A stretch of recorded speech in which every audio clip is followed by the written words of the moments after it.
बिहार आस्था, इतिहास और विरासत की धरती।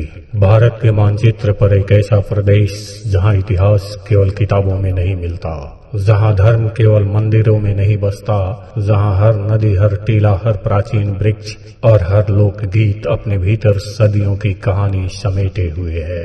यह है बिहार, जगत जननी सीता की जन्मभूमि, राम की स्मृतियों से जुड़ी धरती, बुद्ध की ज्ञान भूमि, सूफी संत परंपराओं की भूमि और लोक आस्था की अनगिनत धाराओं का संगम। आइए चलते हैं बिहार की उस यात्रा पर जहां हर पड़ाव एक कहानी कहता है। पटना, इतिहास और आस्था का संगम। हमारी यात्रा शुरू होती है बिहार की राजधानी पटना से। गंगा के किनारे खड़ा गोल घर आज पटना की पहचान का हिस्सा है। 18वीं शताब्दी में निर्मित यह विशाल अन्नागार उस दौर की याद दिलाता है जब अकाल और खाद्यान्न संकट से निपटने के लिए ऐसे भंडारों की आवश्यकता महसूस हुई थी। और पटना की आध्यात्मिक पहचान वह दिखाई देती है महावीर मंदिर में। यहाँ हर दिन हजारों श्रद्धालु आस्था लेकर आते हैं। घंटियों की आवाज, जयकारे और प्रसाद की सुगंध पटना के आधुनिक महानगर के बीच एक जीवंत धार्मिक संसार रचते हैं। सारण, सोनपुर का हरिहरनाथ और विश्व प्रसिद्ध मेला। पटना से आगे बढ़ते हैं सारण की ओर, जहां गंगा और गंडक का पवित्र संगम है सोनपुर। यहीं स्थित है हरिहरनाथ मंदिर, जहां हरि और हर अर्थात विष्णु और शिव की संयुक्त आराधना की परंपरा दिखाई देती है।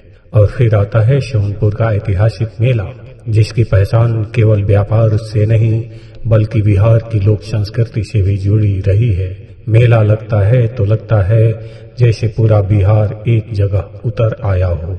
लोकगीत, ग्रामीण बाजार, हस्तशिल्प, खान पान और परंपराएं सोनपुर बिहार के जीवंत लोक जीवन का विशाल उत्सव बन जाता है। सीतामढ़ी, माता जानकी की जन्मभूमि। अब यात्रा पहुंचती है सीतामढ़ी। यह वह भूमि है जिसे लोक परंपरा माता सीता की जन्मभूमि के रूप में श्रद्धा से स्मरण करती है।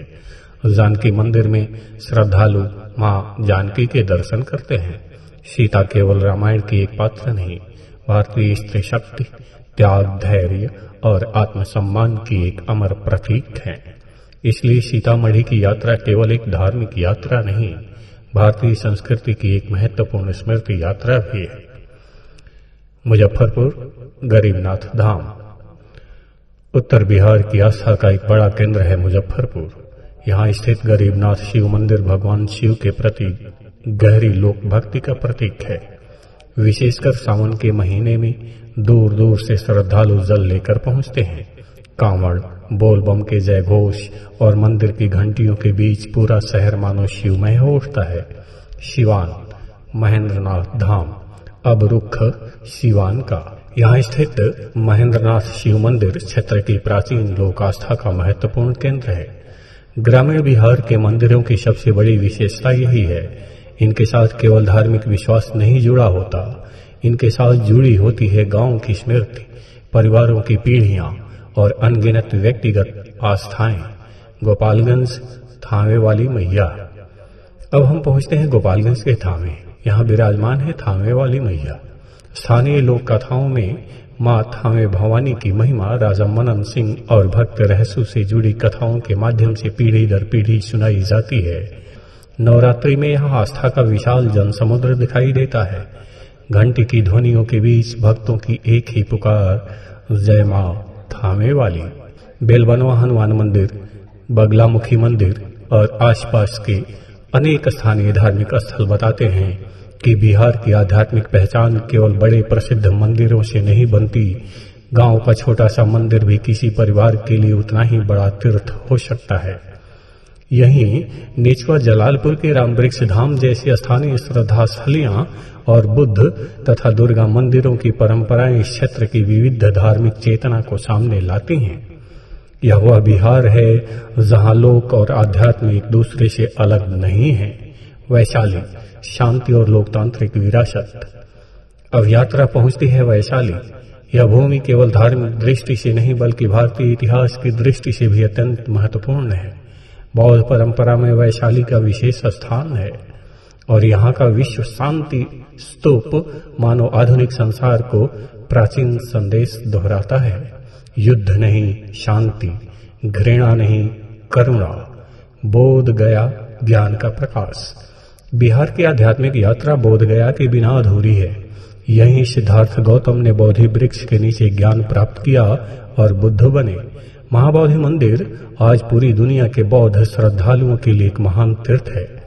कल्पना कीजिए, एक राजकुमार जिसने महलों को छोड़ा, सत्य की तलाश में निकला और अंततः उसने संसार को दिया करुणा का संदेश, मध्यम मार्ग का संदेश और मानवता को भीतर से बदलने का संदेश। चंपारण, तप, संघर्ष और प्रकृति। अब हमारी यात्रा पहुंचती है चंपारण। यहाँ अरेराज का सोमेश्वरनाथ मंदिर शिव भक्ति की प्राचीन परंपरा का महत्वपूर्ण केंद्र है। और चंपारण की धरती केवल मंदिरों की धरती नहीं, यही वह क्षेत्र है जहाँ महात्मा गांधी के चंपारण सत्याग्रह ने भारतीय स्वतंत्रता आंदोलन को नई दिशा दी।